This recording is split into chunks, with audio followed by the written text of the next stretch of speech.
자, 질문 하나 드리고 말씀 시작하겠습니다. 사랑하는 성도 여러분, 여러분은 성탄절이기 때문에 행복하십니까? 기쁘십니까? 안 기쁘십니까? 그렇다면 이렇게 한번 물어보고 싶습니다. 행복하면 어떻게 해야 될까요? 기쁘면 어떻게 해야 될까요? 오늘 말씀을 같이 보면서 그 이야기를 좀 나눠봤으면 좋겠습니다. 빌립보서 2장 6절만 다시 읽습니다. 같이 읽습니다. 시작. 그는 근본 하나님의 본체시나 하나님과 동등됨을 취할 것으로 여기지 아니하시고. 오늘 말씀이 이렇게 시작했습니다. 그는 근본 하나님의 본체시다. 여러분, 성탄절이 어떤 날인지는 아마 다 알고 계실 거라고 저는 믿습니다. 어떤 날입니까? 예수님께서 이 땅에 태어나신 날이죠. 그런데 그분이 어떤 분이신데요? 도대체 그분이 어떤 분이신데 우리가 성탄절을 이렇게 기뻐하고 행복해하고 있을까? 오늘 본문 말씀이 그 대답을 주고 있습니다. 본질적으로 하나님의 본체시랍니다. 그리고 하나님과 동등되시다라고 이야기를 합니다. 그래서 우리가 삼위일체를 믿는 겁니다. 예수님 하나님이시니까요. 그런데 그런 분이 이 땅에 오셨습니다. 이게 무슨 의미일까요? 그 이야기를 오늘 하는 겁니다. 예수님은 하나님과 동등되시고 본체신데 하나님과 동등됨을 취할 것으로 여기지 않으셨고 이 땅에 오셨습니다. 오해는 없으셨으면 좋겠습니다. 예수님께서 더 이상 하나님과 동등되지 않다는 이야기는 아닙니다. 이 땅에 오신 모습이 하나님의 모습은 아니었다라는 이야기죠. 그럼 그 이야기는 무슨 뜻일까? 그 다음 구절에 나옵니다. 빌립보서 2장 7절 8절입니다. 같이 읽겠습니다. 시작. 오히려 자기를 비워 종의 형체를 가지사 사람들과 같이 되셨고 사람의 모양으로 나타나사. 거기까지만 봅니다. 뭐라고 했습니까? 자기를 비워 종의 형체를 가지셨고 사람과 같이 되셨답니다. 사람의 모양을 입으셨습니다. 다시 말해서 예수님께서 이 땅에 태어나셨다라는 말은 예수님께서 하나님의 모습이 아닌 피조물의 모습으로 이 땅에 오셨다라는 뜻이죠. 왜 오셨습니까? 그게 사랑이었습니다. 저는 여기서부터 말이 안 된다고 생각을 합니다. 신이 자기가 만든 피조물을 사랑해서 피조물의 모습으로 이 땅에 온다. 저는 말이 안 된다고 생각해요. 이 말도 안 되는 사건이 일어난 날이 성탄절이거든요. 기적이죠. 한번 상상을 해보시기 바랍니다. 아무리 사랑한들 이게 말이 될까요?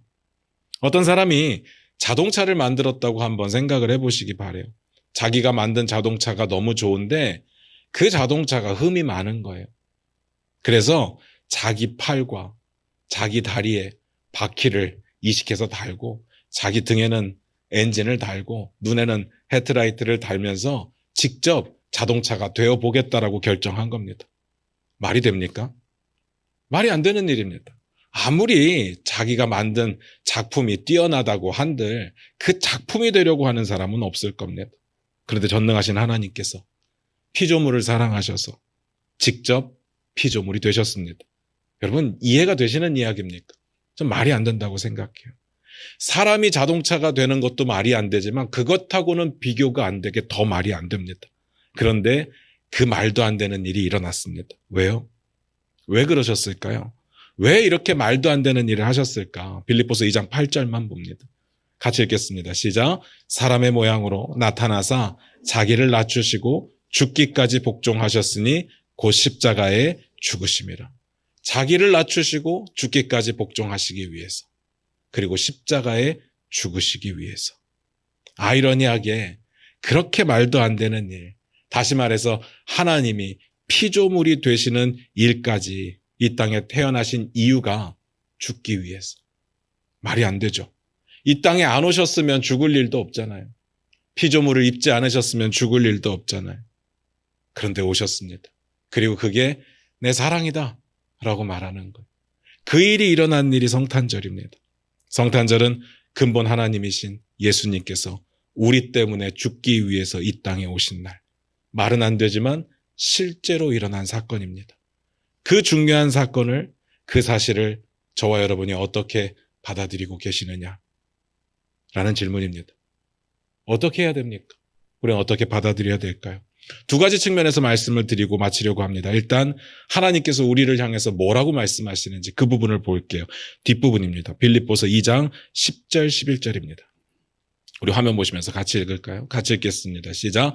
하늘에 있는 자들과 땅에 있는 자들과 땅 아래에 있는 자들로 모든 무릎을 예수의 이름에 꿇게 하시고 모든 입으로 예수 그리스도를 주라 시인하여 하나님 아버지께 영광을 돌리게 하셨느니라. 예수님 앞에 모든 사람들, 땅 위에 있는 자들이나 하늘에 있는 자들까지 무릎을 꿇게 하셨고 예수 그리스도를 주님이라고 부르는 것으로 하나님께서 영광을 받으시겠다. 하나님께 영광 돌리게 하셨답니다. 잘 보세요. 하나님께서 언제 영광을 받으세요? 언제 영광을 받는 일이라고 말씀하십니까? 우리가 예수님을 주님이라고 부를 때. 그게 무슨 뜻일까요? 우리가 구원받는 일을 이야기하시는 겁니다. 그리고 주님 앞에 주인과 종으로 그 관계가 정립되는 일을 말씀하시는 거죠. 근데 신기한 건요. 무릎은 다 꿇게 되어 있습니다. 무릎은 믿는 자나 믿지 않는 자나 결국엔 예수 앞에 무릎 꿇게 되어 있고 그러나 예수님을 주님으로 인정하는 사람들, 받아들이는 사람들로만 하나님께서 영광을 받으시겠다는 겁니다. 우리 주님 그러려고 오셨습니다. 그러려고 이 말도 안 되는 사건을 벌이신 겁니다. 그러니까 우리는 예수님을 주님으로 받아들여야 됩니다. 그게 성탄절을 맞이하는 사람의 첫 번째 자세죠. 여러분께 한번 묻겠습니다. 솔직히 한번 대답해 보시기 바랍니다. 예수님이 여러분 주인이십니까? 솔직하게. 주인이 뭔지는 아시죠? 진짜 주인이요. 그냥 말로만 주님이 아니라 진짜 주인. 여러분의 주인이십니까? 우리는 종이고요. 그게 인정이 되십니까? 제가 늘 말씀드리는 이야기가 있잖아요. 우리가 이야기하는 것 중에 가장 말이 안 되는 말. 주님, 안 돼요. 주님, 전 못해요. 주님의 명령인데 종이 안 된다고 어떻게 말할 수 있습니까? 말이 안 되죠. 그럼 성탄절을 맞이하는 사람들은 주님 앞에 진짜 주님으로 인정할 때 하나님께서 그 성탄절을 기쁘게 받으시겠다는 겁니다. 그 다음엔 앞으로 갑니다. 빌립보서 2장 5절입니다. 같이 읽겠습니다. 시작. 너희 안에 이 마음을 품으라. 곧 그리스도 예수의 마음이니. 이것 때문에 이야기가 시작된 거거든요. 우리 안에 이 마음을 품어야 된답니다. 예수님을 바라보면서 우리 안에 이 마음을 품어야 되는데 어떤 마음이냐? 예수 그리스도의 마음. 예수 믿는 사람들은 예수님을 주님이라고 인정하면서 하나님께 영광 돌리는 거고 예수님을 주님이라고 부르는 사람들의 삶의 모습은 우리의 마음 가운데 주님이 마음에 있어야 되는 겁니다. 예수님 마음을 품고 살아가야 되는 겁니다. 그거 어떻게 하는 건데요? 중요하지 않습니까? 그냥 말로는 주님의 마음을 품고 살아갑시다. 아멘, 아멘 하지만 진짜 주님의 마음을 품는 건 뭘까? 한 구절 더 앞으로 갑니다. 빌립보서 2장 4절입니다. 같이 읽겠습니다. 시작. 각각 자기 일을 돌볼 뿐더러 또한 각각 다른 사람들의 일을 돌보아 나의 기쁨을 충만하게 하라. 자기 일 돌보는 건 제가 말씀 안 드릴게요. 이거 너무 잘하는 거잖아요. 근데 그 다음에 뭐라고 되어 있습니까? 다른 사람들의 일을 돌보라. 그러기 위해서 예수님의 마음이 필요한 거고 예수님의 마음이 필요하지 않으니까 예수님이 왜 이 땅에 오셨는지를 설명했던 겁니다. 결국 성탄절은요. 예수님 때문에 구원받은 사람들이 예수님의 탄생을 기뻐하면서 예수의 마음을 품고 살아가기로 결단하는 날이 되어야 됩니다. 무슨 말인지 아시겠습니까? 그러면 중요한 겁니다. 서로 돌보는 건 뭘까? 돌보는 게 어떤 걸까? 초대교회 성도들은 예수 믿는 사람들이었고 예수님을 주님이라고 부르는 사람들이었는데 예수님의 이 명령을 어떻게 하고 있었을까? 한 구절만 읽고 마치도록 하겠습니다. 사도행전 4장 34절 35절입니다. 같이 읽겠습니다. 시작. 그 중에 가난한 사람이 없으니 이는 밭과 집 있는 자는 팔아 그 판 것의 값을 가져다가 사도들의 발 앞에 두매 그들이 각 사람의 필요를 따라 나누어 줌이라. 이거죠. 예수 믿는 사람들이 성탄절을 축복하고 축하하는 방법이 이겁니다. 우리들끼리 선물을 주고받는 거, 축하합니다. 인사하는 거 너무 중요합니다. 다만 우리 안에 힘든 사람들이 있을 때, 우리 안에 가난한 사람들이 있을 때, 우리 안에 아픈 사람들이 있을 때 그들을 신경 쓰고 돕고 그들을 위해서 기도하고 이것으로 예수님의 탄생을 즐거워하는 일이 될 겁니다. 우리 교회는 성탄절을 그렇게 보내기 위해서 많이 노력합니다.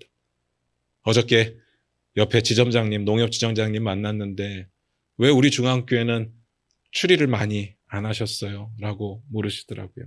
그래서 그렇게 대답했습니다. 성탄절은 이렇게 보이기 위해서 무언가를 꾸미는 것보다 우리 주변에 힘들고 어려운 사람들과 함께하는 날이라고 생각했기 때문입니다. 그랬더니 죄송하다고 인사를 하시더라고요. 제가 이렇게 창피 주려고 했던 건 아닌데 그런 뜻이 아니고 우린 그러려고 노력합니다라고 말씀을 드렸어요. 제가 어떤 이야기를 말씀드리는지 아실 겁니다. 우리가 어떤 노력을 했는지도 아시고 여러분이 어떤 부분에 참여하셨는지도 다 아실 겁니다. 다만 우리가 오히려 바깥 사람들을 향해서는 그렇게 잘할 수 있는데 우리 안의 공동체, 이 안에서는 서로를 돌보는 일들이 때로는 어색하기도 하고 때로는 쉽지 않기도 하다라는 이야기를 드리는 겁니다. 우리 안에 아픈 사람이 있다면, 우리 안에 힘든 사람들이 있다면 서로 돌보면서 그 사랑을 나눌 때 이것이 진짜 성탄절의 기쁨을 나누는 일이 될 거라고 저는 믿습니다. 저와 여러분들이 그런 성탄절을 만들어 갔으면 좋겠습니다. 기도하겠습니다. 우리 반주 들으시면서 잠깐만 기도합니다. 우리 이 시간 기도할 때요, 지금까지 우리가 성탄절을 어떻게 보냈는지 고민해 보셨으면 좋겠고요. 이제부터는 예수님의 사랑을 나누는 자 되기를 원합니다. 그렇게 고백하며 나아갔으면 좋겠습니다. 같이 기도하겠습니다.